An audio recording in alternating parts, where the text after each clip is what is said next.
what we are, we're spiritual beings locked in a physical body with also a spirit body on the astral plane, and then a soul on the mental plane. Yes. And then we have a subconsciousness that basically blocks our experiences that we have outside of our realm, outside of our physical realm, and that's part of the system. So we're surrounded by this whole system that keeps us down by blocking our connection with our source, and by filtering everything that we experience. And it's gone to the point where it's getting us to rely completely on technology, with the understanding that if we rely on technology, then we won't ever focus on anything spiritual, because we'll figure that's all there is. Hmm. So, so we focus on the technology when we don't need to, because as spiritual beings, as I call it spiritual beings, it doesn't mean it's, we need the soul or we need the spirit in order to connect. Now I can get into that point where when we're physically conscious, obviously our consciousness resides in our physical body. If we Yeah. have controlled astral projection, then our consciousness moves into the astral body. If it's not controlled, then it's subconsciously, your subconscious is running your spirit body, and your consciousness stays within your physical body. But if you have a controlled astral projection, you're projecting your consciousness onto that level, into that body, and that therefore you are that. If you go farther and project your consciousness into your soul, which is on the mental plane, that's completely different. But either way, your consciousness has to reside in those bodies, on those planes, in order for you to understand and see and control what's going on. So the thing that we have in common on all these aspects is our consciousness, which is the us. Now, the Mhm. subconsciousness is also connected to all of these bodies. And so when we're having astral projections at night, then the information we get back is in a dream, and the dreams usually don't make much sense. And the fact that they don't really make much sense seems kind of stupid, because why would I need an interpreter to interpret my own dreams? They should make sense to me. Why don't they make sense? They don't make sense because you're consciously not making decisions, and you're not consciously there. If you become lucid within a dream, which means you're awake and conscious within that dream, then you can make all the decisions you want and things will change. So we have this conundrum here that we're fighting with, all this filtering, all the other information, all the programming we have. And then we're also battling our subconscious, because our subconscious is allowing all these things to happen. We're having connections with other realities and other dimensions in our daydream state, in our dream state, but we're not getting that information back. It's being filtered so that we won't know that. The only Right. way that you can know that is to become consciously aware of it, which means you have to move your consciousness into that. And that's what I've been studying, because I've had to go through the process. Now, when I first started I had astral projections as a kid. They were uncontrolled, didn't know what they were. This was back in the 1970s. Nobody to ask, was kind of concerned about it, but I just forgot about it. I became in my 20s. I started studying it. I loved it. I didn't realize that's what I was having until I had my first one. It was controlled. And at that point, I started to understand the whole process. Then the portals began. Every time I tried to astral project, I became lucid within a dream. I would immediately be taken out of my dream into my physical body, laying in bed with my eyes closed, and I would see portals. I called them viewings at first because I had no idea what they were. They started Hmm. happening. And then every time I would become lucid within a dream, I was pulled out of there, bypass the astral, right into the portals. So at a point several years down the line, I'm like, I'm not going into the astral for a reason. Somebody is redirecting me, or something's redirecting me into these portals. So I'm going to go with the experience. I'm going to follow this part of the path, see where it takes me. So over time, I began to initiate them myself.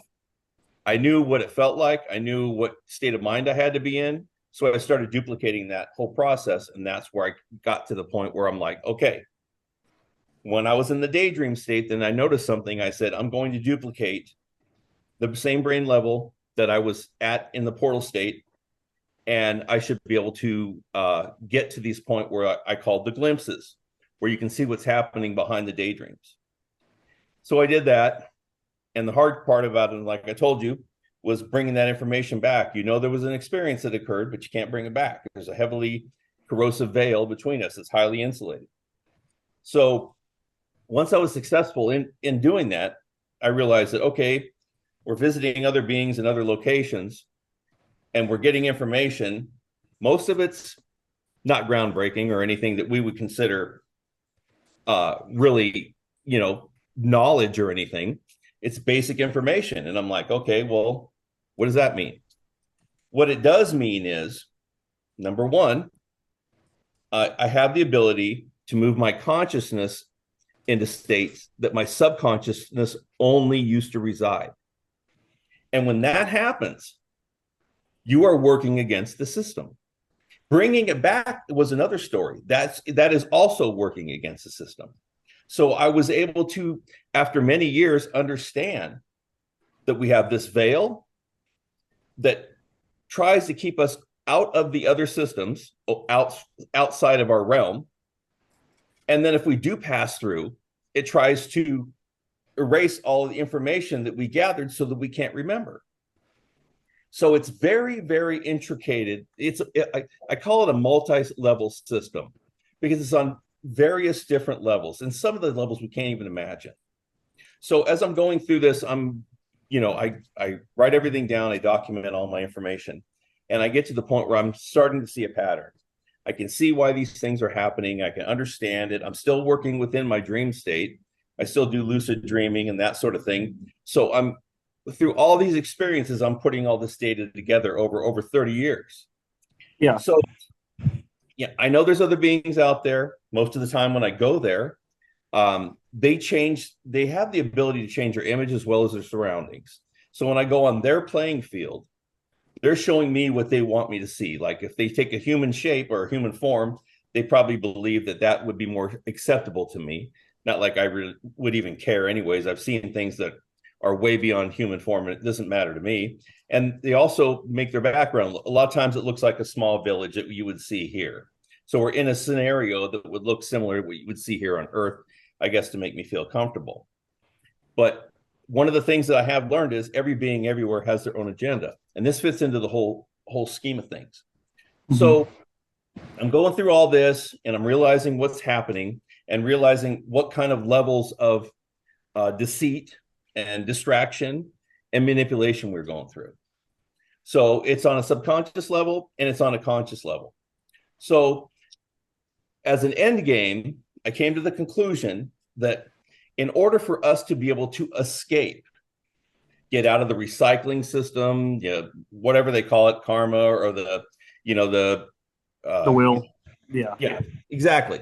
So we have to do probably more than one. We do have to do more than one thing. One of the things that I want to do is destroy the system, take the system down, because just escaping from it, maybe you get a handful, maybe you get 100 people. Okay, that's not enough. The system's not going to shut down over 100 beings or 1,000 or 10,000. You got 8 billion people. How's 10,000 going to affect that? That's not going to work. So first of all, I laid it out. My first book is My Dark Explorations, Portals. That kind of lays out what I went through and seeing the portals and some of my experiences. I came out with The Spiritualist Manifesto, A Guide to Freedom. I released that in March. Basically, it's laying out what you need to do to prepare yourself in order to get to the point where you can become aware, really aware of what's going on and what's happening to us, and be able to make changes to yourself. And that's the only way it's going to happen. Go ahead. The first part is called getting out of the game. Getting out of the game. Initially, you have to understand that you are on complete and total control of your thoughts, your feelings, and your emotions. If somebody says something to you that pisses you off, immediately you just gave up control of yourself. Whether you want to believe it or not, that's what you've done.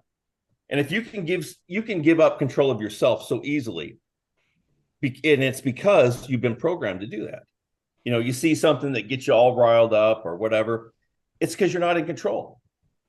And when you can be controlled by outside sources, that means you don't have any freedom. You don't have any individuality because you've been trained. You're like a trained dog to sit every time you hear somebody snap.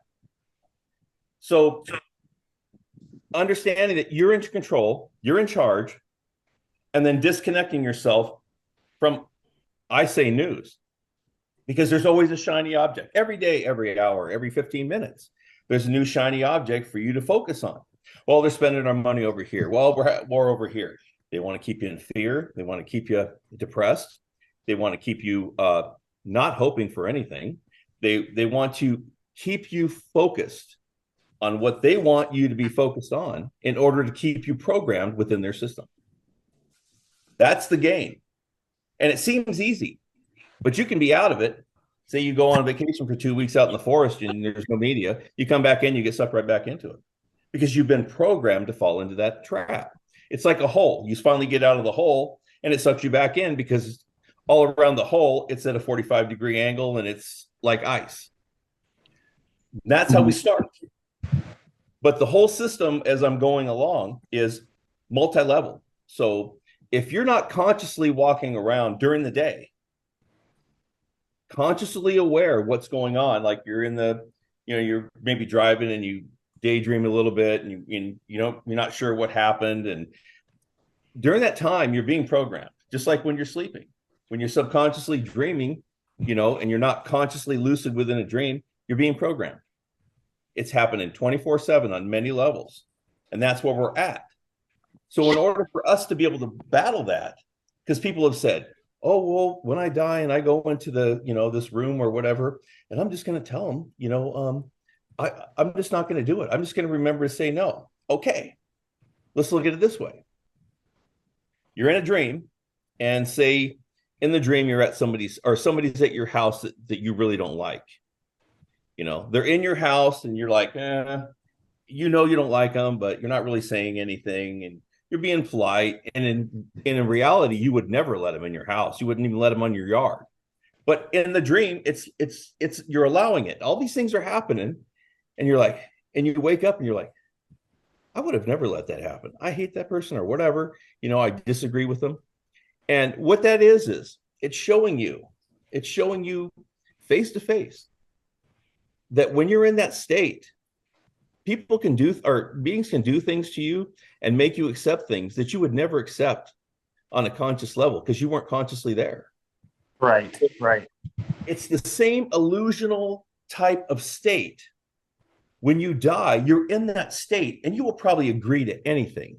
You will probably do anything anybody says because you're in that state and you're not consciously there. So you're not consciously in control. So this is the type of thing we're dealing with. We're not dealing with just to say, oh, well, I don't want to do it anymore or whatever. No, you're within a field of illusion that's far beyond most people's understanding. So if you get to that point, you're going to do whatever you're told. And that's what's been happening because you're not consciously there and you're not consciously aware. So becoming consciously aware of everything, every state you're in, is the only way we're going to be able to get out of it because that's the only way we can control our destiny. Yeah, I go back to the idea that they in my dreams, and I've become lucid to a degree, and I've said things like, I give you no permission, I do not consent, and these entities, they look almost like they're like little black balls of smoke with like red eyes, and they'll just dissipate, they'll just disappear.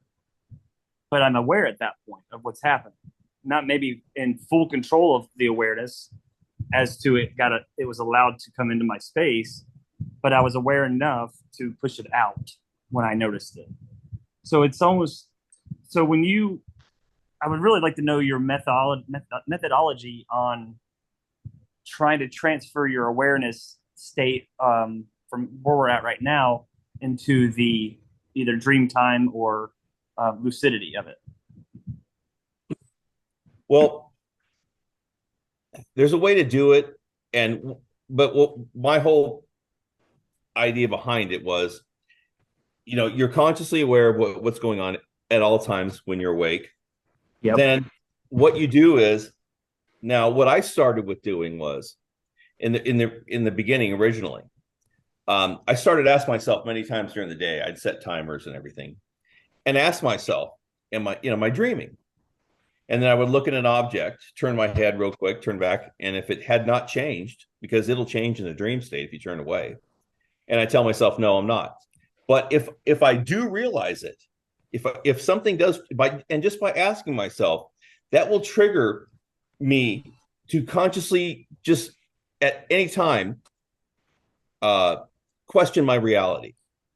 And once Mhm. you get to that point where you're doing it on a regular basis and you start catching yourself in a dream, even if you weren't normally lucid within it, then you can begin to control what's happening. And once you can do that in different states, you'll start questioning yourself, and that's the basis for when I started becoming consciously aware of what was happening beyond the daydream state. I was so accustomed to questioning my reality that when I got to that mental state, because even if I'm in daydream state and I go to pursue the glimpses, the what's beyond the daydream state, the portal connections. If I am in that state and I allow my focus to slip, even just a smidge, I'll lose it. Because what'll happen is almost like a daydream will just take over because it's almost like a tractor beam wanting to pull you in every other direction than the way you want to go. So you have to hyper focus your attention constantly to keep your consciousness within that realm.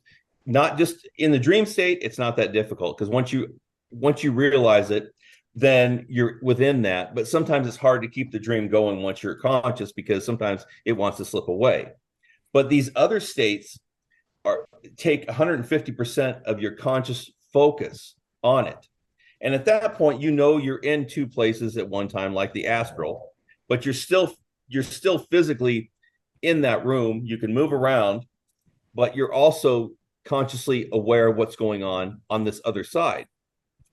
So getting yourself and your consciousness to question everything is the first step because you have to get your consciousness so trigger happy that it's going to start jumping every time it sees a change. And when it does that, it's automatic, it's autonomous. It's before you even notice it sometimes, it's there. And once you know it's there, then you focus on keeping it there, and your attention is focused on the place or the connection that you have. Because I always use lucid dreaming as a portal, as a gateway to portals, or as a gateway to the astral. So your conscious mind or your consciousness, the you, needs to be exercised, or to the point where it's going to pick up nuances within your experience in order to catch on and latch on to it. Okay. The way I see the astral is the fourth dimension, which is where this is being, I guess we'll call it the tesseract, is being operated out of. Well, Like yeah, and the most of the portal connections aren't, they're beyond the astral. See, we have physical Earth, and then one step above that is the astral levels. I think there's 12 or 13 of them, and then above that is the mental plane. But outside of this whole spectrum, you have alternate realities, and then we have different dimensions, and those are completely different. Those aren't connected to the astral. Those aren't connected. When I'm doing these portals, it's not in my astral body or my spirit body. It's not in my soul. I'm in my physical body. I'm transferring. My consciousness is connecting. So yeah, I could be in my physical body because when you're astral projecting, you have no control of your physical body because your consciousness is now in your spirit body, which means you can't control your physical body until it returns. So when I'm doing these connections, whether it's a daydream state, the glimpses, or whatever, I'm in my physical body.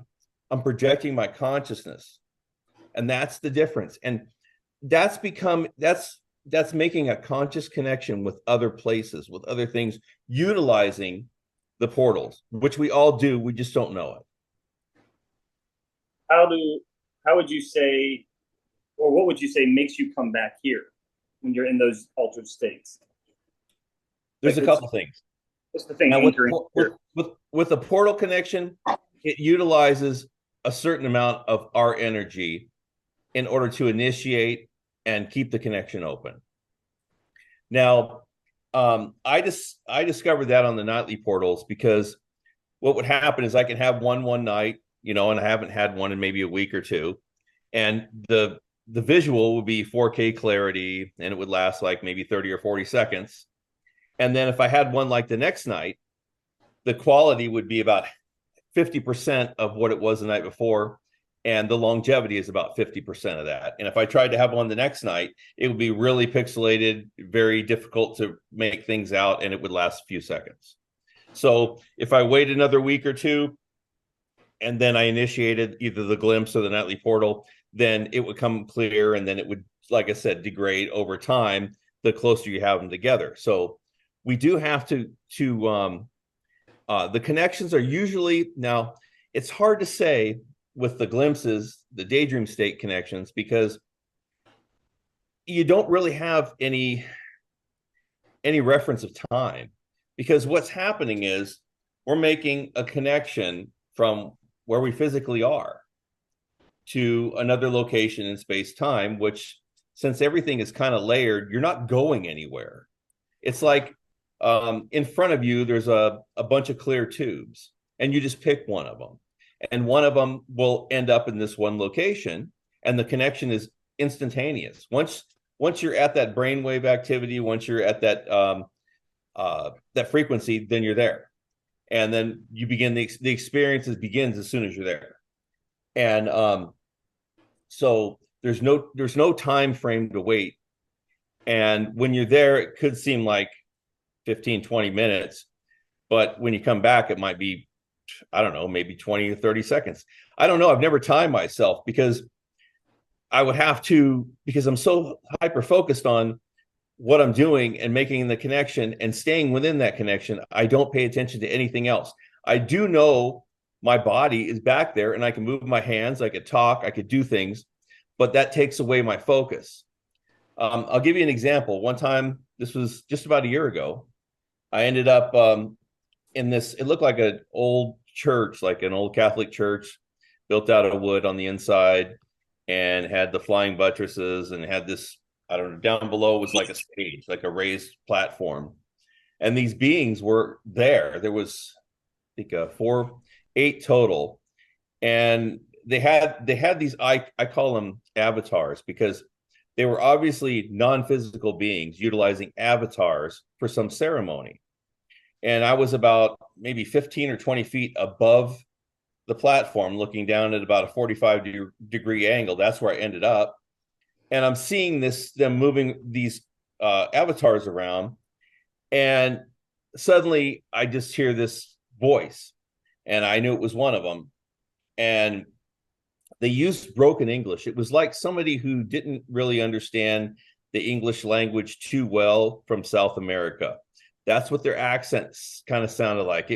It was a male sounding voice. It's telepathy. You don't hear anything physically. And he said something, and he said, repeat it. And physically, I'm repeating it. He said, repeat it again. He said it like 5 times to repeat it. So, and then it just went blank. So I got up to my phone on the table, and I recorded it. And I'm like, I don't know what this means, because it was in broken English. Mm-hmm. So I kept listening to it, and I'm like, okay, I understand. He said his name, and he said, I know who's being nosy, is basically what he said, because the way he pronounced it was like somebody with broken English, and they didn't know how to put the words in the right spots in order for it to make it understandable. So he basically told me that I was nosy, and I got blocked from that connection. So you're there, and you're physically there, not physically. You feel like you're physically there. It's like I'm sitting on a scaffolding 15 or 20 feet above them looking down. That's what it feels like. But I know my body's back in the room. But what I also know is what they were seeing was this. So if I can see a 50-foot wide view from so many feet away, they can see me in the same viewing. So they can see the whole room with me sitting in there. So it's not just viewing from my end, it's viewing from their end as well. So if I had a room full of people in there with me, they would see that as well. So what, where have you gotten with your taking down of this whole thing, this whole false reality? Do you think it's a matter of, because I don't think there's that many, I want to call them source players or true beings or true essence beings. I don't think there's as many as we think there are. It seems like there's a lot of people, the term NPC gets thrown around. I just think of it as no personal consciences. So like, how does that factor in? Because I don't know that, like you said, 100 people or 1 million people won't be enough to power this thing off. Well, it's not just powering it off, it's taking the whole system down. I mean, if say if if there was a Microsoft, whatever computer, and you had to turn it off, and it's not going to let you. No. So what it is I did the spiritualist manifesto book to lay it out for people to prepare themselves. Okay. That was the whole purpose behind it. Now I'm working on the second book that basically continues from there. What I'm doing is I'm compiling all the information I have, and I work on it every day just to try to determine how I can word what my experiences have showed me and what I've came to the conclusions of. So what we're going to need to do is, and like I said, this is multi-level. At this point, the very most important thing is to get everybody out of the game, away from the game, and then get everybody consciously aware of what's going on. And consciously aware means consciously aware all of the time, no matter what state you're in. You have to become aware, because if you can get placed into a state of mind where you cannot consciously connect with it, you are going to be put in a situation. It's like somebody drugging you and putting you in a situation where normally you could just walk out. But because you're drugged and you're under this illusion, you can't do it. Because if you can't function within most states that you're going to be connected with or be exposed to, it's no good. You're never going to get anywhere. So unless you're aware and unless you're in control, it's really not going to matter, because you can't get yourself out of it. So we have to become connected better. And so I'm working on different methods to try to get people, to do that. And the hardest part is, okay, so the system we're in, I would say it's probably more technologically based. So it's probably an AI system that's overseeing everything, because it just makes too much sense. Now, when I said, we talked earlier about the astral, it's basically ether based. That's the material that makes everything. And that's what basically is the foundation on living thing and everything in Earth.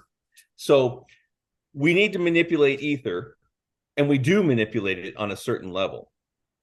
So as we go through our process, we are going to get to the point where we understand that we have the ability to get ourselves out of this situation. And just saying, oh yeah, well, I can get myself, okay, that doesn't mean you understand it. As I begin to peel the layers of this onion to see more, I realize there's more layers. That it's like the onion is shedding layers, but it's also gaining more layers towards the core. So it's, as we are learning, as I am learning about this system, the system is learning about me. So the harder I work against it, the harder it works against me, because it's learning just like I learn. So as I begin to work out different ideas, sometimes they don't work out as I plan them. And so what I do is try to utilize the fact that, yeah, I'm a spiritual being. I have the ability to do this, and I need to be able to redefine some of the abilities and understandings that I have. So as I'm working on something, I'm also having to rediscover or relearn or things, because what happens too is as we learn things, because of the way the system is built, it tries to prune those from our mind by giving us other scenarios to create drama to keep us hyper focused on what we're doing, because we're like a tiger in a cage, you know. We've Yeah. been given so many sedatives to try to fall in line and whatever, and some tigers will just lay down and they're fine in the zoo, but other tigers just won't accept it. Because if we were so mundane and if we were so timid, then there would be no reason to keep us in a cage, or there would be no reason they could have just taken over. But because we are not, because we have the ability to do a lot of things that we don't realize or understand because we've been mind wiped, they proceed with caution because people start waking up and information starts coming out. That's why there's so much mis and disinformation to keep us away from what's going on. Mm-hmm. So it's a process. I'm working on it. I'm thinking about it every day. But as I start to unravel certain things, I'm like, that's probably not going to work very good, But what I do know is, and I post videos all the time on my Rumble channel, what happens is when you start to think for yourself, when you start to think individually, you're not concerned about what rules everybody has on you or following the protocol or following the agenda. You become what I would consider a virus in the computer, because you're not following the program. You're not following what they're laying out. And because it's an etherical database, everybody has a MAC address, so it knows what we're doing and knows what we're thinking. There's no secrets. That's why I lay all my information out. I mean, it doesn't matter if I tell everybody or not, it's going to be known. So Right. I just lay it all out. There's nothing to hide. There's no reason to. And so it's reading us all the time. They talk about the Akashic records. Well, yeah, it's an etherical database. Everything we do, think, see, experience, it's all available. So that's why when you go on the astral, or a lot of these spiritual, these psychics go on the astral, say, I have spirit guide and I have all this. And I'm like, okay, well, your spirit guide is probably the one making all the decisions for you because they're just feeding you information, right? I go, yeah. They go, yeah. And I go, well, you're following the agenda. I said, because we live on a prison and the astral is the prison yard. And in the prison yard, they have all these spirit beings on there. They could either be devils, they could be angels, they could be grandma, they could be your brother, whatever. They're going to be whatever you want, because what happens is when you escape from the physical onto the astral plane in conscious, and you're conscious, they're there as damage control. They're the prison guards that are in the yard. You just escape to the prison yard. And so they're there to feed you information. They're going to tell you about grandma and the best way to do this and do that. And they're going to give you every piece of useless information that could happen. And I bring this up in my book that if they were so great, then why do we have 460,000 kids every year missing in the United States? Oh yeah, totally. Yeah, I mean, and I said, what would happen if we had 100 politicians missing in a year? Well, shut the countries down. We ain't gonna have that. Have you experienced, just like whenever I came to a certain level of awareness, like everybody around me started changing, like the gang stalking, the gaslighting. Like I went from having 3 kids in a like suburban area, making 6 figures, having all the things and doing all the things right, to like within a week I was homeless. Like they put me in a psychiatric place because they wanted to diagnose me. They tried to put me on medications. It's almost like I hit a certain point and I realized I've been handled my whole life. Have you had that kind of experience? Like very Truman Show-esque. Like, well, what I can say is a lot of times I can't explain certain things that have happened to me, throughout life. But I got to the point where I'm like, when it comes down to, I'm just like, throw it at me. I don't really give a shit at this point, because, I realize what's going on. And the initiation of the portals in the beginning, back in the early 1990s, was not me. I did not initiate that. I didn't have the energy level to initiate that or the knowledge or anything. I just was lucid dreaming and trying to do the astral projections. And as soon as I triggered that, the consciously doing that, then that's when I got switched over to the portals. So there was at some point somebody or something is what began exposing me to them. And they've been around for all this time. Never once have I gotten any clarification on who they might be or what they're there for. But I've also gotten information through them. And I also, when I go through these portal connections, whether it's manually or automatically or whatever, there's a reason I'm landing in these places. There's a reason why I'm experiencing these things. And I came to the conclusion over many decades is that if you want somebody to learn something, if you really want them to learn, then you'll expose them to it. And if they're going to be sharp enough to figure it out on how to duplicate it and how to do it themselves without giving them any guidance on just the experience, then at that point, you're not affecting them. You're giving them the experience and then letting them choose on how they're going to utilize it. So I believe that having those experiences is what exposed me to this. I was able to move on my own and come to my own conclusions because at no point were they steering me in any direction, just allowing it. And then I just took over. So there's a reason behind it. And so it's really hard because I don't have anybody to ask. I don't have anybody, there was never anybody around that can answer any of my questions. So when you have to rely on yourself 100%, over time, you just kind of go on your own path. And that's where I'm at. I mean, I never talked about them. For the first time I started talking about it was last year and I decided to write the book because I said, there's no reason why I need to keep this information to myself because people have the ability to do things that they have no idea. And I need to come to a conclusion on how we can shut the system down now and get people out of it. I mean, just if all of us got out of here, then we could easily get trapped back in it. So if you don't get rid of the system, then there's just going to be a whole new level of people or beings getting trapped. So it'll just be like an ongoing thing. It's like there's a black hole there, but nobody sees it. And if you don't either mark it or get rid of it, then everybody's going to get trapped in it again. What's going to stop it? Because if it moves around, you don't know where it's at. I often, Carrie and I always say that for there to be a prison break, there has to be somebody on the outside too. Like every prison break has an outside guy, the driver of the car, whatever. I'm sure there are. I'm sure there are others out there.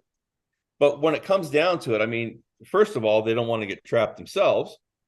Second of all, they know and they're very aware that, okay, so say you have 10% of the population is on board, they're all ready to go, and the other 90% are. Even if, a race of beings came and saved us all and, whatever, well, there's 90% of the people still under the spell. So they're not going to want to change. And what they're going to do is they're going to recreate the same type of crap that we have right now. And it won't even take a third party to do it. Right. So people have to make the conscious decision for themselves in order to escape. And like I said, you can dump the system, but unless people are aware of what's going on, they're just going to fall back into the same trap because they're so heavily programmed. And I think that's where a lot of us are, is we understand that there's so many levels of manipulation. All this is false, et cetera, et cetera. It's like almost like the deeper truther communities are just like, we just went out. We're done. Like, hit the button. It seems like there's a level of righteous indignation there that they're just so frustrated with all of this. They're just ready for exit. Right. And so, yeah, go ahead. Well, I stopped reading books and listening to a lot of stuff in the 90s because I saw so much mis and disinformation out there. I mean, some of it was just to sell books and other parts were just to get people on the wrong track. So it's very difficult to be a person that's out there and you got 15 or 20 different ways to go. You're not sure which one to believe because, 90% of it's crap, or probably more than probably 98% of it. I don't know. I've only met a few people personally that really knew their shit, but there's a lot of them out there that are just, they have just enough truth in their story to get people to believe it, but the rest of it's all crap. So that's, it's really difficult because people want to apply themselves and they want a path to follow.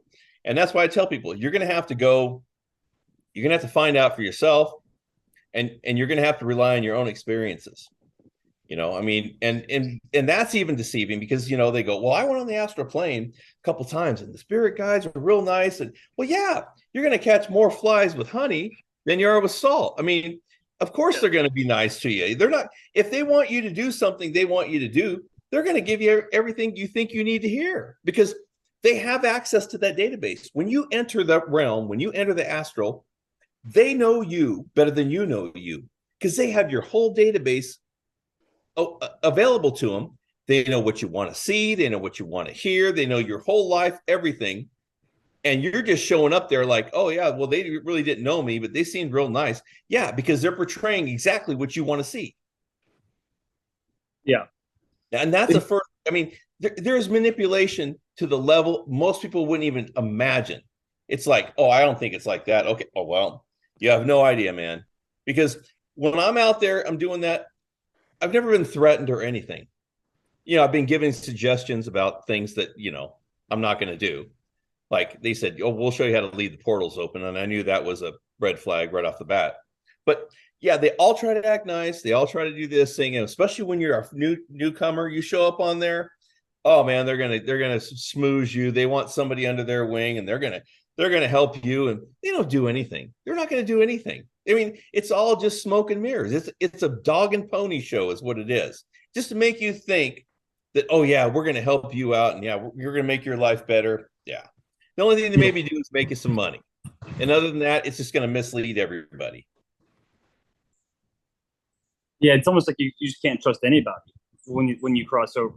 Do you think it's an automatic that we go to the astral at death, or is it? Well, I mean, when you're astral projecting, obviously the astral, like I said, is the prison yard.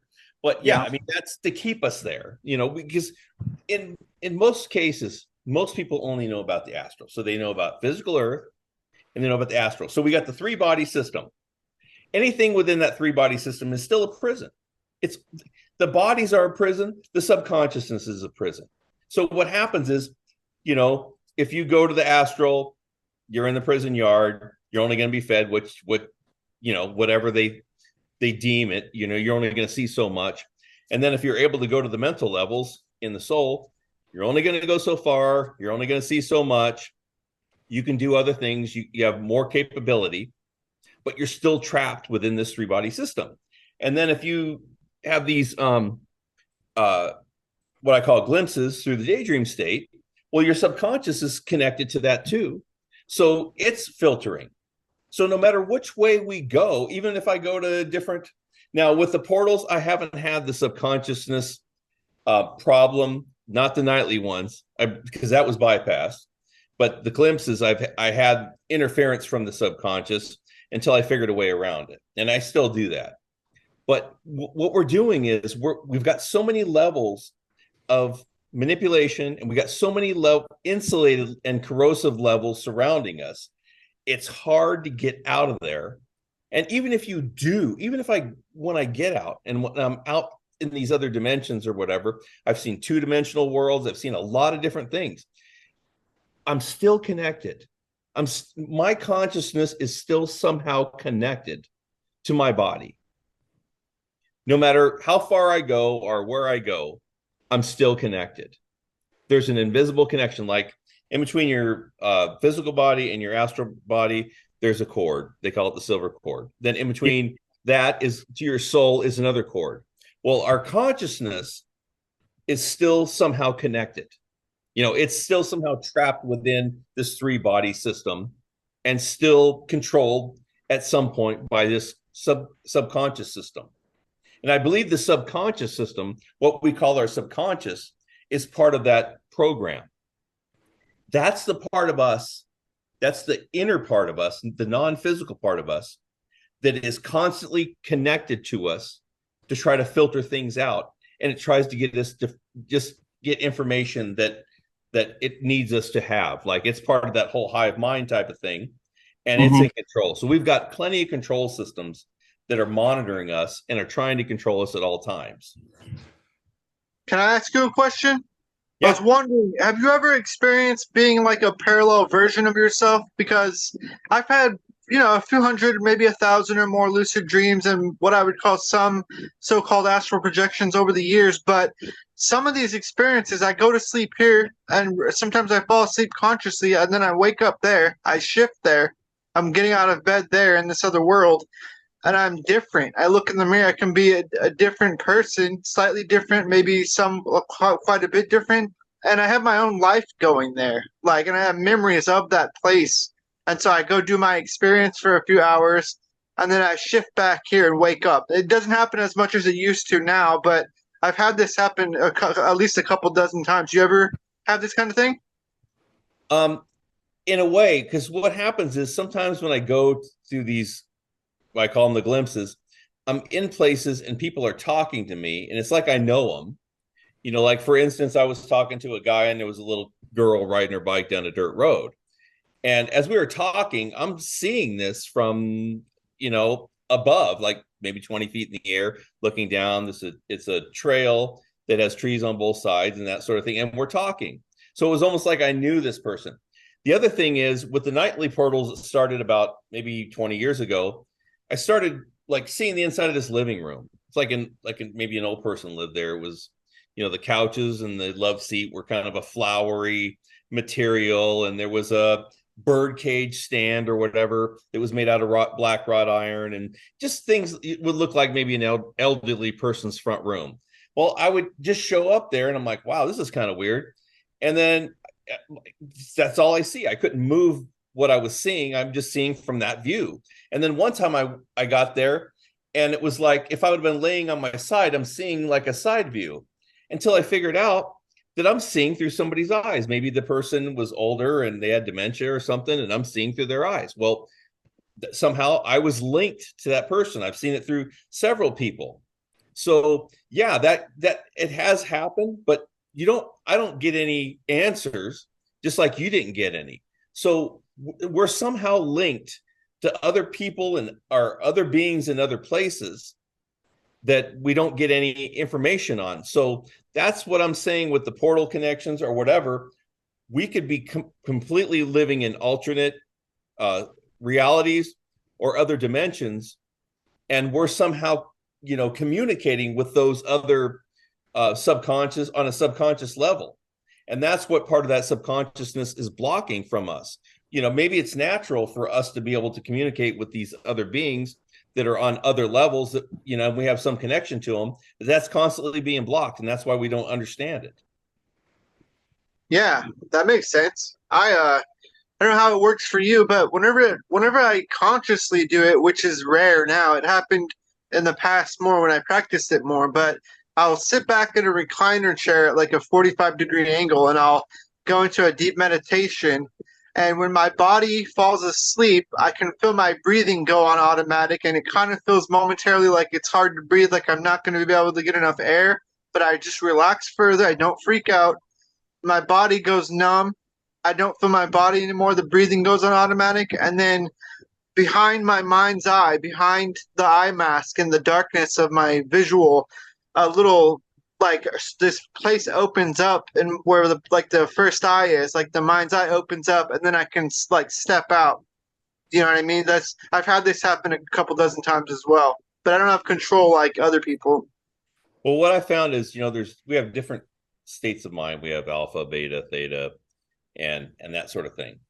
So I really couldn't explain it at the time.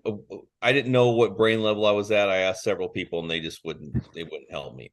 But what I discovered is if you're in a state, like see if you stare, say, at a picture or a wall, okay, you sit there, you stare at the wall, stare at a space, kind of clear your mind, And what'll happen is at some point, your eyes will close. Now, when your eyes close, that means you just switched from your waking level or your waking consciousness state to another state. Now, what used to happen to me when I first started doing it, you would fall asleep, you'd have a dream, you'd wake up, nothing. And this is why I say you have to consciously test yourself all the time, which state of mind you're in. So what happened was, because I knew the portal state was very similar. So what I've trained my consciousness to do is, if I'm in that state and as soon as my eyes close, I'm immediately, boom, I know what's going on. At that point, I keep my mind clear, and then there's a connection. At that point, I'm consciously super focused on it, because if I let myself, my mind wander a little bit, then it'll start to pop into like a dream state type of thing. I have to keep it hyper focused on nothing, and then the connection will happen. So losing your consciousness for a millisecond. As soon as your eyes close, boom. When your eyes close, you're in that state. You're in that brainwave activity. Once you're in that brainwave activity, you just have to keep consciously focused on it, and then it will occur. And I think that's probably what's happening to you, because you think you're asleep, and the first couple of times you will be asleep. But if you've got yourself trained to the point where you can become, your consciousness will say, hey, the state just changed. I'm here. Let's go. You have to train yourself. It's difficult. It's time consuming. But once you've done it, you have to keep practicing it, because otherwise you'll lose it, and you'll have to keep doing it again and again in order to get back into that state. Yeah, it's in that liminal space between wake and asleep mentally and physically. I know exactly what you mean, because if I don't stay focused mentally when I'm that deeply relaxed, like what you're saying, the little dream snippets will start happening, and I'll get carried away, and 10 seconds Right. later I'm in a dream and I lost it, and then I have to wake up later, So I think I know what you mean pretty well. There's a name for that state. It's called, I think it's hypnagogic. I think that's the name of it, hypnagogic state. Yeah, hypnagogia. Yeah. So I've done it so many times, because you've got to think to yourself, well, you have to discern the difference between dreaming and stuff. But I've been dreaming, dream logs for so many years and gone through the astral and stuff. I know what's happening. If I get pulled off into the dream state, then I know that was a dream, because I wasn't consciously, superimposed in that area. But yeah, that's the state, and the state is it's a super fine line. You can't go on one side or the other. Otherwise, you're not going to be, you have to straddle yourself right on that line. Once you're on there, then you can utilize it. But like I said before, if you do it too much, then if your energy levels are low, you're not going to make a connection, or you're not going to experience anything. So you can do it, but you can also overdo it. Then you have to wait a couple days and start again.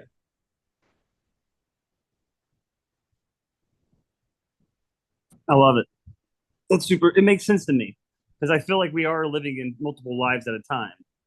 And I don't think my full awareness or my full aware consciousness is present in all of those different timelines, virtuals, whatever you want to call them. Right. So you could end up jumping that way. So I think Mike, you would really like what Anne-Marie goes, like how she discusses it. She doesn't discuss it at a conscious level like you do, as far as what you're experiencing through your happenings, but she's basically going off the, like, once this body dies out, or once we get taken out, whatever, that you return to self, to wholeness. Yeah, see, that I don't buy into that, because what it is see, we've been told, okay, we're part of a whole, and we broke off into pieces, and we're all experiencing this. That's all bullshit. Because what happens is, if you want people to feel like, oh yeah, we're all one and we're all that, well, if that was the case, then we would act so much differently here. My thing is, we're all individuals.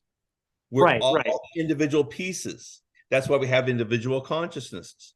But if we're told constantly that we're part of one, Then when it comes down to selling everybody on the hive mind and AI integration and everything, we'll accept it because we've been groomed. This is all a grooming process. We weren't part of one big thing. We were initially made or brought by something, but we're not here for experience.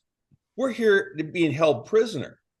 I agree with I that. understand what they're trying to push, but I'm not buying it because I know better than that. I know we are individuals and we need our individual freedoms. We make our own decisions. There in our being, there are no rules. We don't have the only reason we have rules is because robots have rules. The first thing that's programmed to a robot is rules. The program.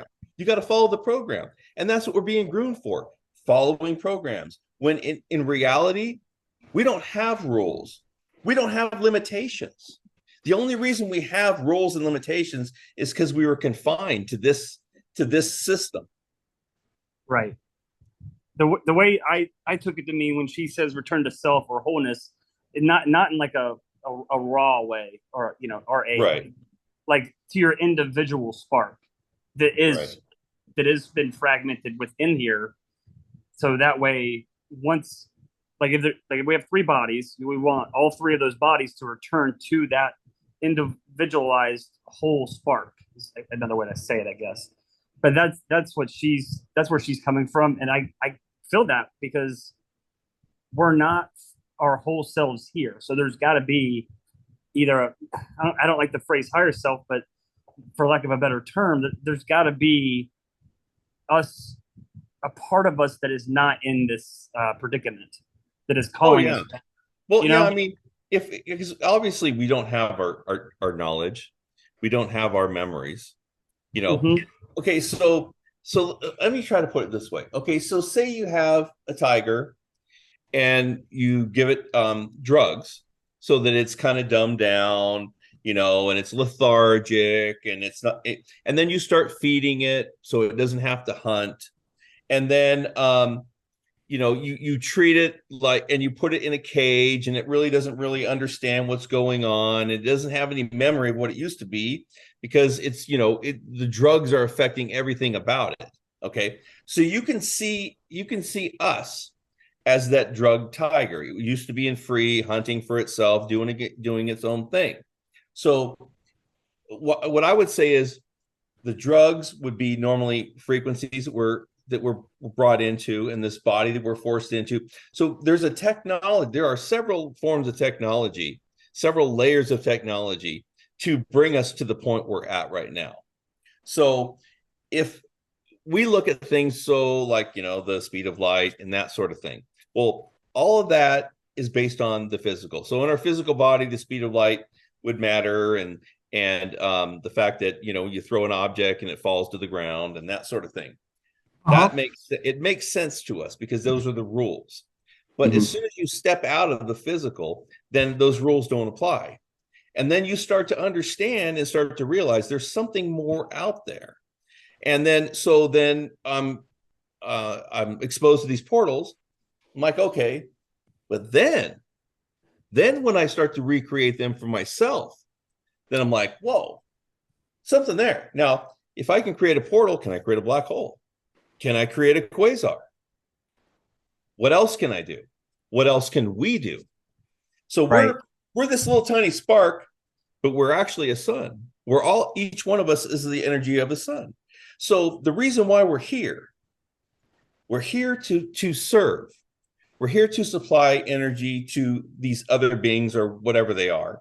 I'm not sure, I'm not sure how many I'm sure they're not physical, but what we're here is to serve them and to follow these rules and this programming in order for us to be more accessible to them. So eventually we'll get to the point where if everybody has AI chip, then they won't need to have all this media and stuff because they can just program us to be fearful and depressed and everything else. They can just do that on a 24/7 basis, get that out of us without much effort. And then, nobody's going to fight back because they can't, because they're not thinking for themselves anymore.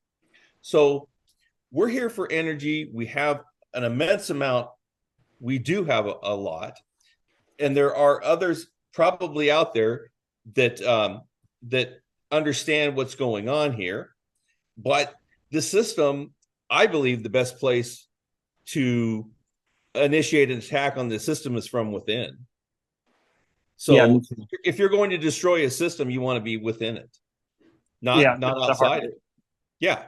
So I don't fully understand everything yet. I'm coming to little bits by bits, but at some point, it's gonna, we can say, okay, well, 2030 is our breakdown point. Well, as we look at it, just physically, we have an effect on it. People can say, well, I just kind of give up on it. No, don't give up on it, because if there's 8 billion of us and maybe 4,000 of them, or whatever, how many ever there are, and they're trying to push us into our own demise, the key word is push us, which means, so if for some reason they say, oh, we're going to have a gas shortage, that means that we're not going to pump gas out of the towers and we're not going to deliver it to the gas stations or whatever.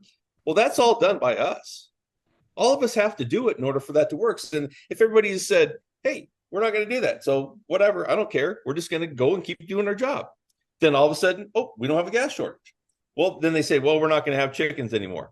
And the people working at the chicken farms and all the delivery guys are like, screw you, we're going to do what we want. You're not going to tell us what to do. Then it doesn't happen. So here we are. We do every job in the world. Every single job in the world is done by us, regular people, regular Joe, regular Lisa, whatever. We all do it. So if we decide, hey, I'm not following with this, I'm not going to do that. I'm going to keep doing my job. I know what's right and wrong. I'm not going to go against my moral compass. I'm not going to fulfill your want and need to create more suffering in this world.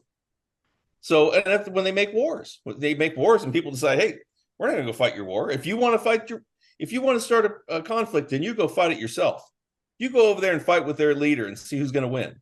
If you really want to, so if people stop progressing their own demise, because it's up to us. We have to decide to create our own demise, and we have to participate in it. And if we don't, then it's never going to happen. I mean, it's like saying if you had a stepfather and he handed you a gun and says, go shoot your mom. You're like, I'm not going to do that. Well, you might shoot him, But the thing is, we have to decide. If somebody hands you the gun, you said, I'm not doing it. It's not going to happen. They go to the next guy. Nope, not going to do it either. So, when you're consciously aware of what's going on and aware of what actual control we have, and like we go back to the beginning when I said somebody says something to piss you off, and then you get all pissed off and you're all up in arms, they've just controlled you. Don't let people control you. You have to be in control of yourself. And that's where it comes down to. That's the foundation of what we're talking about, is being in control of yourself. And when you're in control of yourself, then you won't make decisions that are going to be against what's happening. I've got another question for you, man. I don't know if you've ever thought about this, but over the years, I'm in my 30s now, so I don't have as much experience with astral projection or all this stuff as other people. But over the years, I've kind of had this idea that, like you were mentioning, how it's all levels of control with frequencies and stuff. Have you ever considered that maybe this so-called physical realm is another astral realm, but they created a frequency fence, like densified the realm and limited our abilities here, and it became more and more physical, and like people forgot that it was more like an astral realm, so now it's more like a physical realm? Or is it just completely a separate thing than the astrals completely? Because some abilities still exist. I mean, you can still manifest things here, it's just way slower, and there's that subconscious mind thing to deal with. I know what you mean. Basically, when you mention it's like the hive mind, you have to battle it. Just curious about that. You ever thought about that? I'm sure over time, they've, whoever's, obviously built this system has tweaked it and made changes and that sort of thing based upon what's going on. So like if, more people start showing up on the astral, and they might say, well, we need to make things a little bit more difficult because like I said, we're in this system. It's like being in a pinball machine. You're trapped in a pinball machine and the ball starts going towards you. If you keep going over to the right, well, then they're going to, tilt the machine or whatever and hit the ball over more to the right. So what's happening is the system is learning from us as we learn from what's going on. So it's going to make changes. Like I said, this is an automated system, an autonomic system that is learning from us and that sort of thing. So we in our normal spiritual selves have an infinite amount of knowledge, and we could easily overcome this in our normal state. But since we're dumbed down in this physical bodies and we're separated from everything that we know, we're at the mercy of this system, and it's technologically it's far superior to anything that we know as a physical person. So it's just as the more I see is so much more. So it's really hard to get a grasp on it because it's beyond our normal daily physical understanding. At first I thought, well, this can't be that complicated. Oh yeah, it is. It's really complicated because it's almost like these beings or the designers went to an immense amount of planning at every level to try to figure out how we can remain, trapped and confined in this. And they know us psychologically far better than we could ever understand ourselves. That's why I call this a psycho-illogical operation, because not only are we physically or somehow spiritually guided and blocked, psychologically, they are masters. They are complete masters at this game. You will not beat them psychologically. So we have to beat them with drive and understanding and following through, like becoming consciously aware, because they do a lot to block our consciousness from all these experiences. Why? Why is our consciousness such a threat? Because I believe that's going to be our way out. That's how we access other levels. That's how we access other things. That's the only way. We can only get consciously out of here. We can't get physically. The astral's only going to take you so far. The soul's only going to take you so far. But consciously, we can project ourselves beyond where we could get on a three-body system. And if it wasn't a big deal, then our subconscious wouldn't be blocking us on a normal level like it is on every level. So consciously, we can still access different areas and that sort of thing.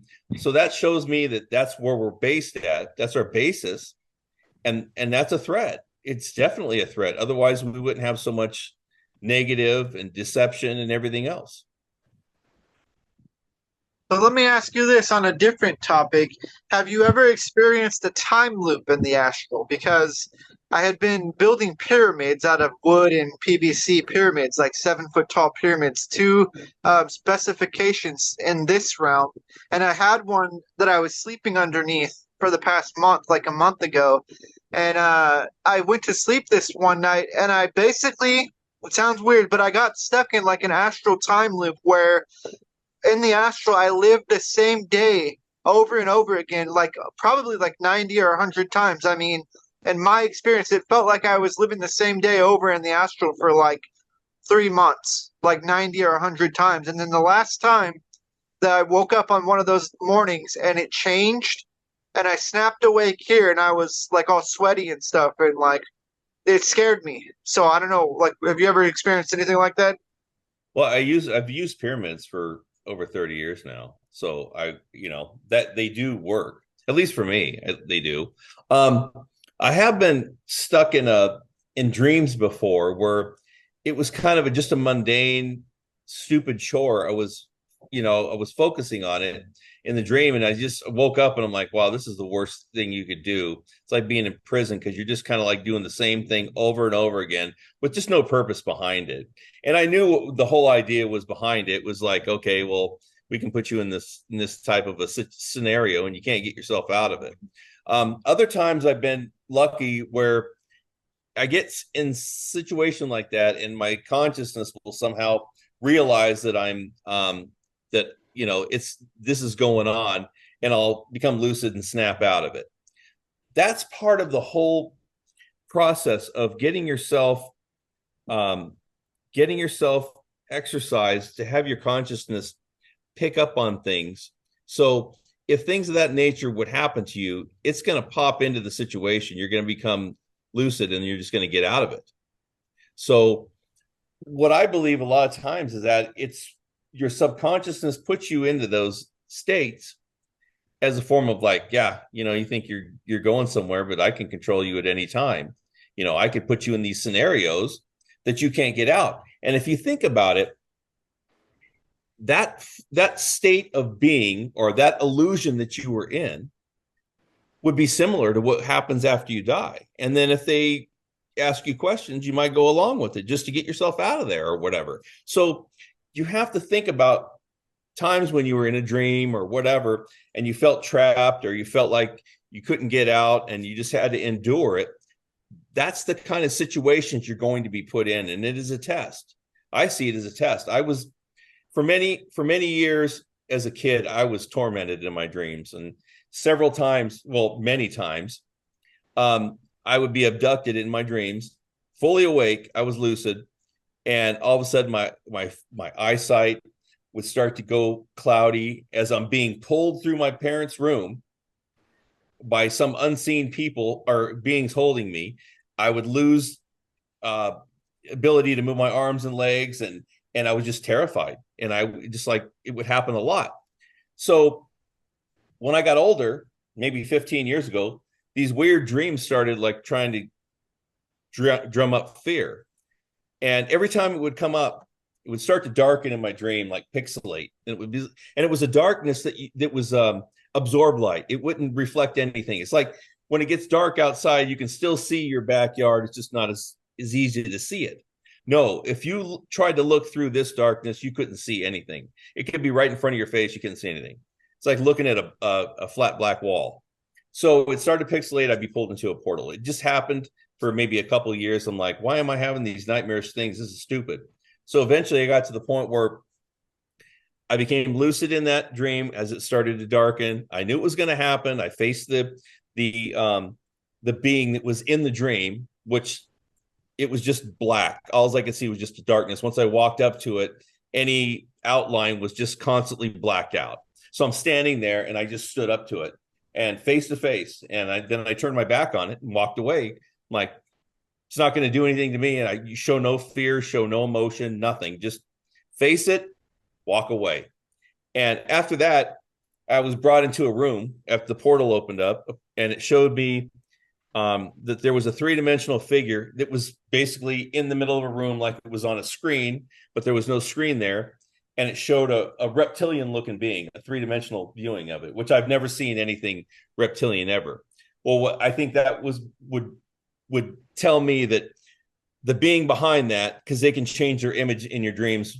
I think it was generally a reptilian-looking being, but he had changed his image in the dream, thinking that darkness would probably leave more to my imagination than his image. So after I did that and stood up to it, I never had a problem before. I never had one of those dreams. It's been several years. But you have to remember everything you see, everything you experience, it's being manipulated. They can manipulate anything. So there's no real way to classify everything because you don't know what's behind it. But you want to make sure that you can train your consciousness to react in situations that you're going to be stuck in, whether it's a dream or whatever.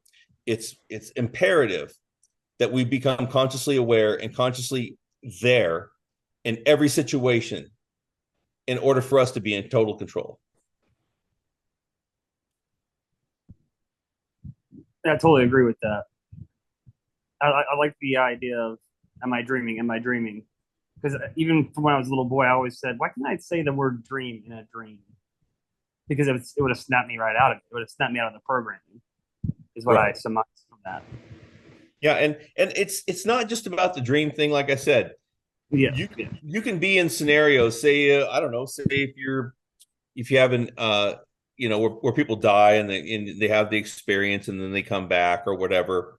Now, most of them probably aren't consciously complete conscious, or they're in a state of mind, or they're in a state of an illusion that they're going to be, doing whatever. Most of them could even be consciously there, but they're not going to ask the right questions, or they're not going to be awake enough or aware enough to be able to say, hey, I don't believe you. Because if they're in these situations and you're you and you're aware of what's going on, then you're not going to see grandpa and grandma and stuff, because they know that that's not going to sell you.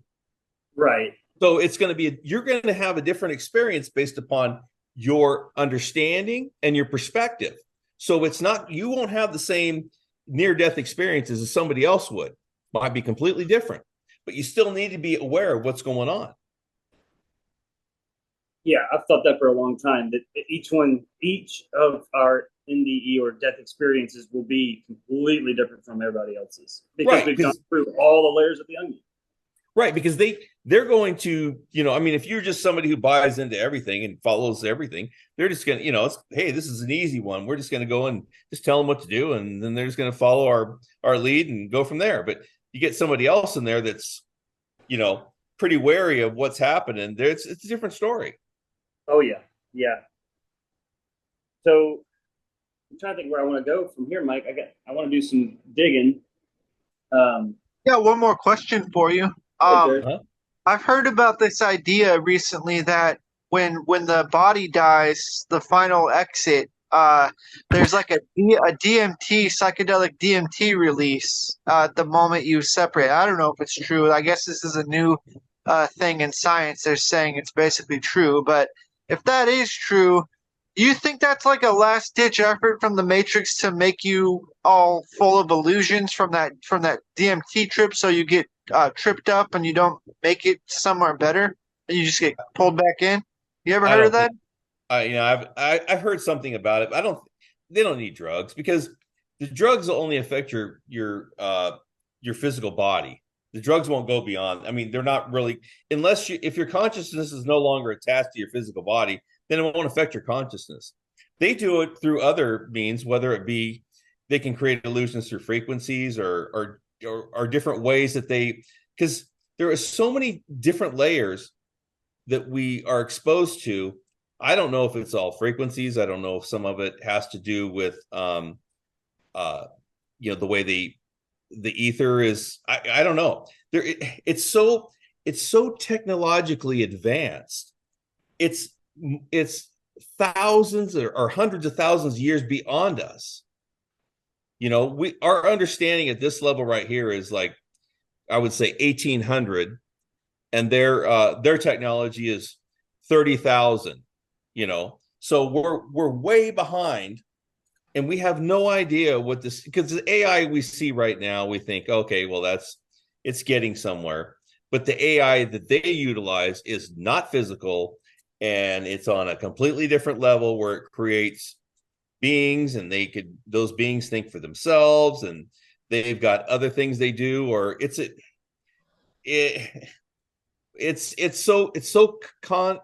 so complex and convoluted. It's hard to understand.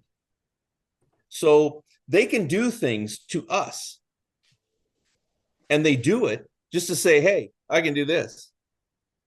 They show you, and you're like, well, I thought I was going somewhere, but that's not really working. So expect anything. I wouldn't, if science says it's like a DMT or whatever, it's just what they're saying, but it's on a so much different level.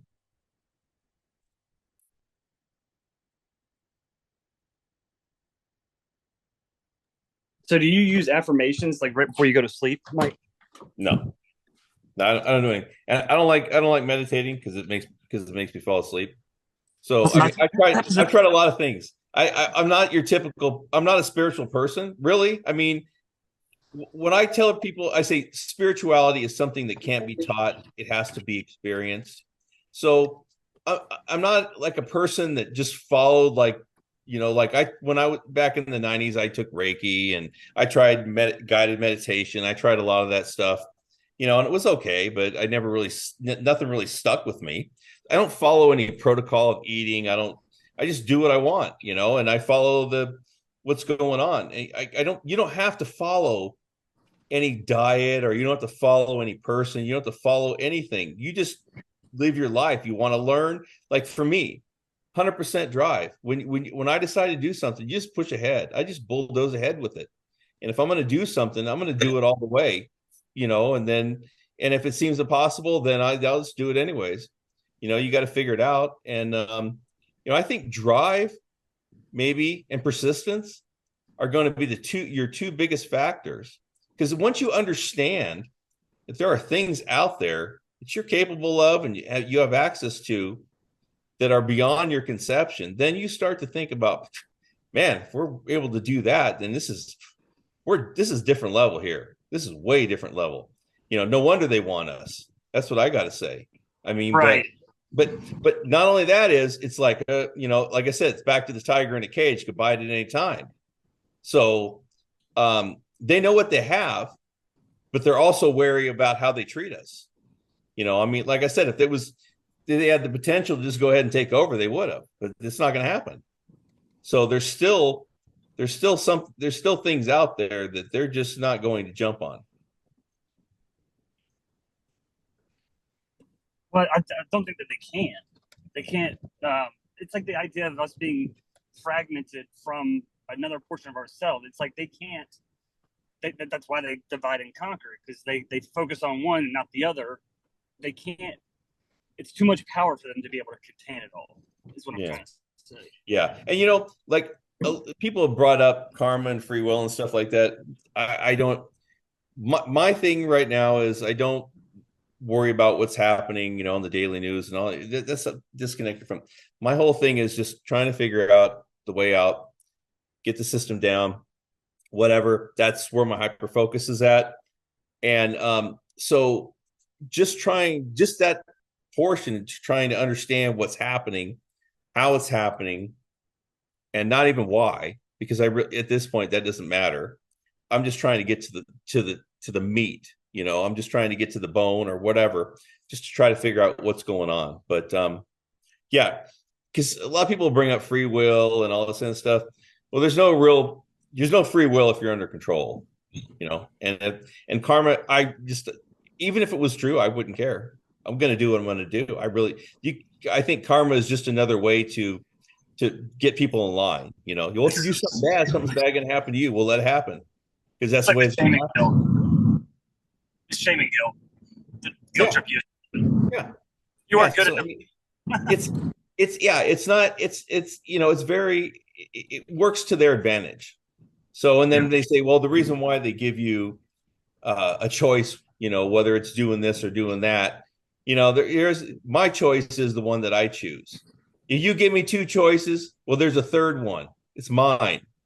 You don't feel that you have to fall within the realm of somebody, because nobody put them in charge. The only people that put them in charge are the people us.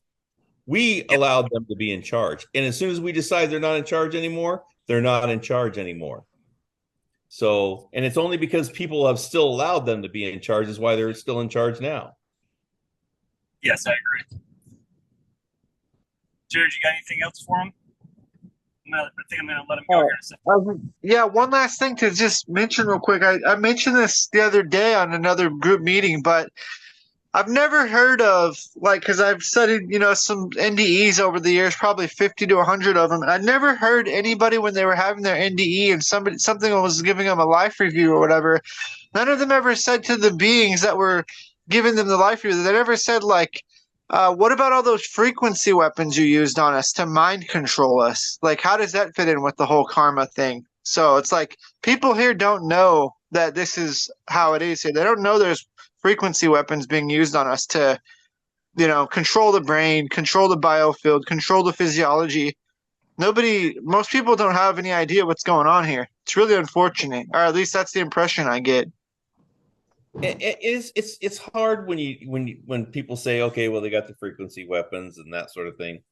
I think a lot of it, I'm sure some of it could be true, but we just have to look at it from our own viewpoint and say, listen, there's going to be a lot of information out there that's going to try to point us towards, well, I'm going to give up because there's just too much against us.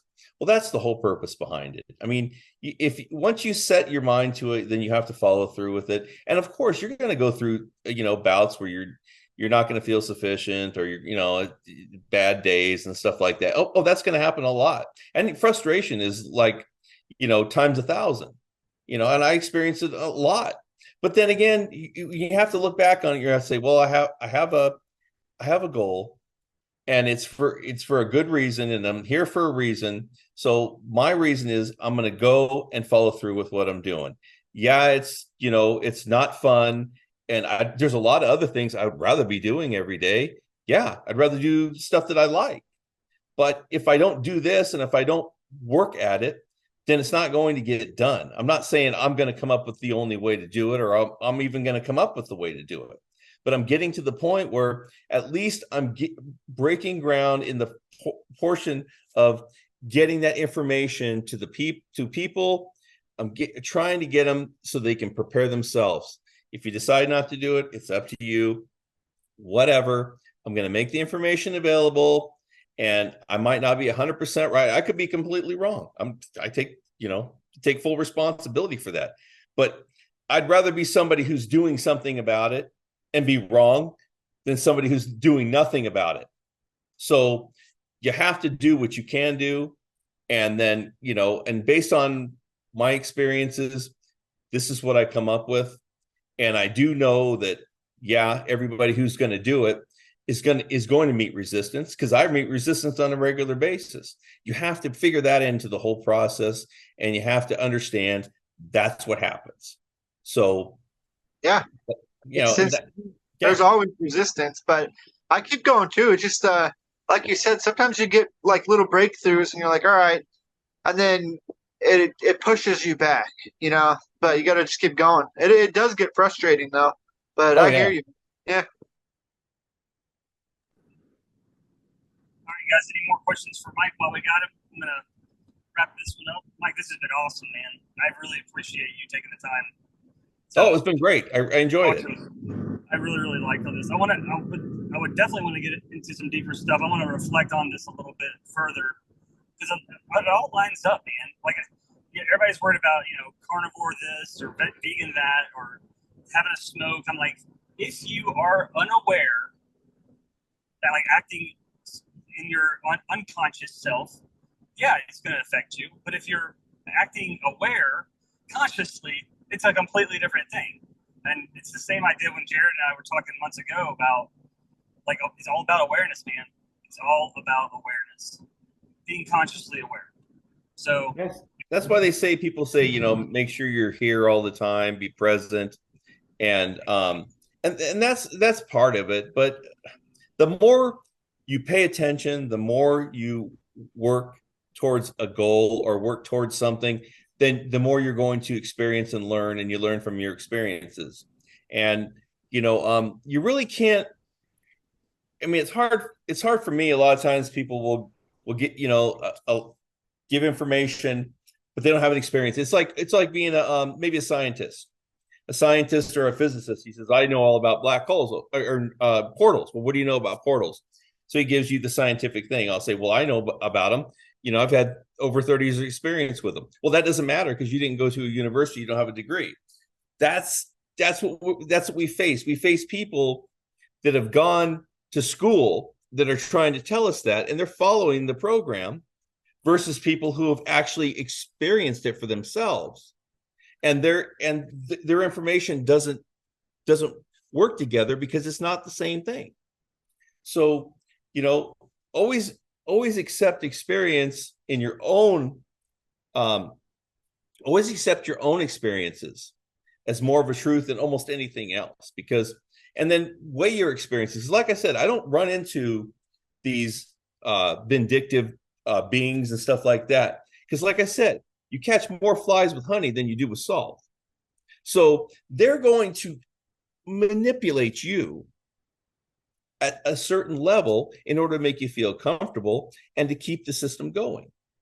So you're not going to meet these warring different factions because that doesn't fit the narrative.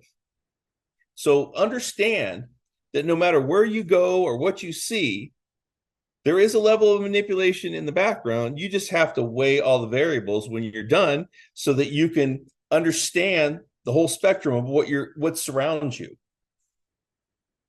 Yeah, more deceptive, more successful deception would be like instead of a monster looking thing, you'd get like a being of light that like reels you in to the light, you know, and then you'd Right. be Well, deceived. That makes sense. if you've got a group of people and they say, we want to get to the bottom of this, we want to figure out a way out and all that kind of stuff, and you got four guys or two women and two men, you know, they're all coming together, they're all thinking, they say, hey, we got one other guy who wants to join us and he really knows all about it. They bring that person in, and that person is the divider. That person was put in there, it was brought in there in order to create division. The next thing you know, it's 1 and 4 or 2 and 3 and then 2 and 2 or whatever. He's going to divide those people because they're coming to make a difference and to try to find a way out, and his job is to go in there and screw it all up. So he starts throwing in all this misinformation and all that, and the next thing you know, the whole thing blows up and it doesn't work, and that's what's happening on every level. Jared and I can speak to that for sure. Yeah, that is what's happening. We've experienced that on trying to get people together and had that kind of like, I don't know, sabotage happen. But that was in this realm, but it happens across all the realms, I guess. Yeah, it does. Oh, yeah. So true, Mike. So true. And that's the reason why I work alone, because I've tried to work with other people in the past, and either people just don't take an interest in it, or there's always a lot of variables. So when you have to get down to the meat of it, you have to realize you have to rely on yourself, and you have to trust yourself. And then when it comes down to it, and you feel like you have nowhere to turn, you turn to yourself, because if you want a hero, then look in the mirror, because you're the only one that's going to save you in the long run. Because people can show you the way out or whatever, but you still have to follow through with it yourself. You are the only one you can depend on. Yeah, people definitely don't want to hear that one, but I totally agree. I've always felt that way, but people don't want to hear it though. That's right. Well, it's just the truth. Right. It's harder to have faith in yourself than to give it away. So they don't want to. Yeah, and when you give it away, then so let me say this too. Say you have 5 people, and they said everybody has, a free, they say, remember that we talked about the hive mind and everything like that. So that we're going to bring 5 people together in a community, and we're going to do what's best for everybody. Okay. So you got 5 people in the community. They said, okay, well, what do you want? Well, if you ask 5 people, there could be 5 different ideas on that question. So where's your freedom if you all have to follow the same rules, but you have 5 different ideas on how you should be living? So it's the whole thing is, like I said, we're individuals, but we've been grouped together for a reason, whether it's in countries or cities or states, or whatever. We're grouped together on purpose, because our individual selves, if we all were separated, then we could start to understand, yeah, we are individuals, and then we could start to invest in our own selves and discover what we really are capable of. They want to keep us together, because apart, we begin to understand what's going on. So when you start looking within yourself, you see things that you don't see, as in with your worried about social skills and everything within a group, or you're on social media. They want to keep you all together and focused on that. But when you start to focus inward, that's when you become dangerous. No, I totally agree with that. You're absolutely right. It's the last place they want you to go. Exactly. Man, this has been awesome, Mike. Any final questions, guys? I'm going to let them go, and then hopefully we'll get them back here in a couple weeks. This has been super helpful for me.